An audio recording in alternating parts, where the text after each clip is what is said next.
Dhavaleswaram cotton barrage వద్ద గోదావరి ప్రమాదకర స్థాయిలో ప్రవహిస్తోంది. మరోసారి రెండో ప్రమాద హెచ్చరికకు చేరుకుంది.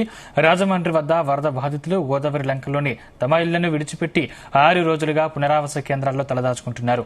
వరదల సమయంలో కష్టాలు పడిన గోదావరి లంకలను విడిచిపెట్టి రాలేమని అక్కడి మత్స్యకారులు వింటున్నారు. మరిన్ని వివరాలు మా ప్రతినిధి వరప్రసాద్ అందిస్తారు. తగ్గి మళ్లీ ఉగ్ర రూపం దాల్చింది. కొద్దిసేపటి క్రితమే ధవళేశ్వరం కాటన్ బ్యారేజ్ వద్ద రెండవ ప్రమాద హెచ్చరికను మళ్లీ ఇరిగేషన్ అధికారులు జారీ చేయడం జరిగింది. ప్రస్తుతం ధవళేశ్వరం కాటన్ బ్యారేజ్ నుంచి 13 లక్షల క్యూసెక్ల వరద ప్రవాహాన్ని దిగువకు విడుదల చేస్తున్నారు. ప్రస్తుతం మన రాజమండ్రి వద్ద కూడా అఖండ గోదావరి ఉగ్ర రూపం దాల్చుతూ ప్రవహిస్తున్న పరిస్థితి మనం చూస్తున్నాం.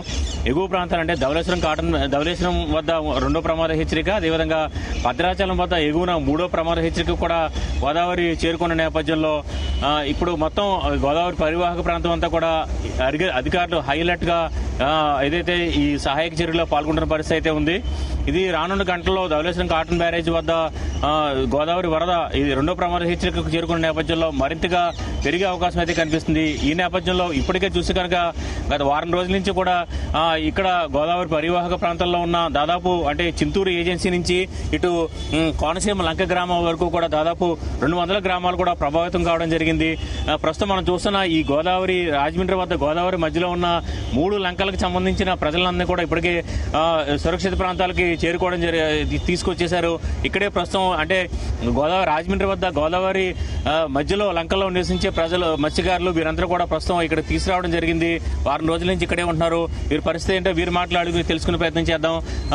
చెప్పండి, మీరు ఎన్ని రోజులైందని మిమ్మల్ని ఇక్కడ తీసుకొచ్చి ఇక్కడ మధ్యలో ఈ లంకల్లో మీ ఇల్లు పరిస్థితి ఎలా ఉందండి? 4 రోజులైందని తీసుకొచ్చారండి.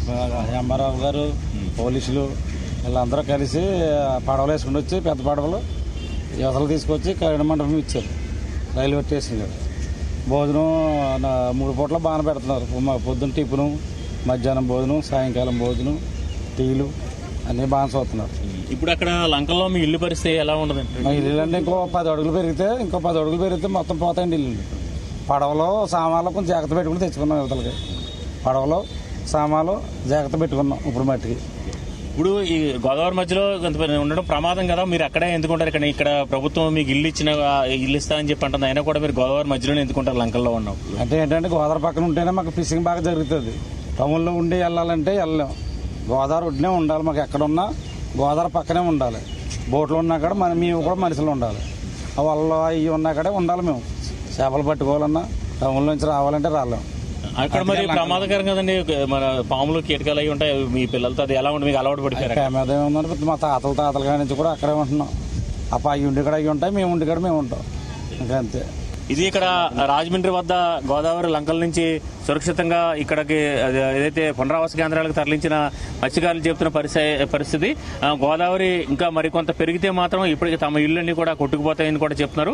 అదేవిధంగా వీళ్ళు చూస్తే కనుక ఒక ఏదైతే జీవన పోరాటానికి మారిపేరుగా చెప్పుకోవాలి. ఎందుకంటే గోదావరి మధ్యలో ఉంటే ప్రమాదం, అంటే వరదల సమయంలో ప్రమాదం అని తెలిసినప్పటికీ కూడా అక్కడే ఉంటాం. ఎందుకంటే అక్కడ ఉంటేనే తమకు జీవనోపాధి ఉంటుంది కాబట్టి తమ తాతల నుంచి కూడా అక్కడే ఉంటున్నాం.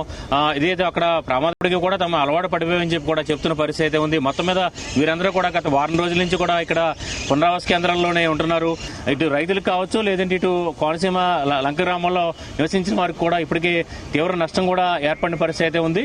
గోదావరి ఇంకా ఉగ్రరూపంగా ఉన్న నేపథ్యంలో ఈ నష్టం మరింత పెరిగే అవకాశం అయితే కనిపిస్తుంది. ఇది ఇక్కడ తాజా పరిస్థితి. Out to studio.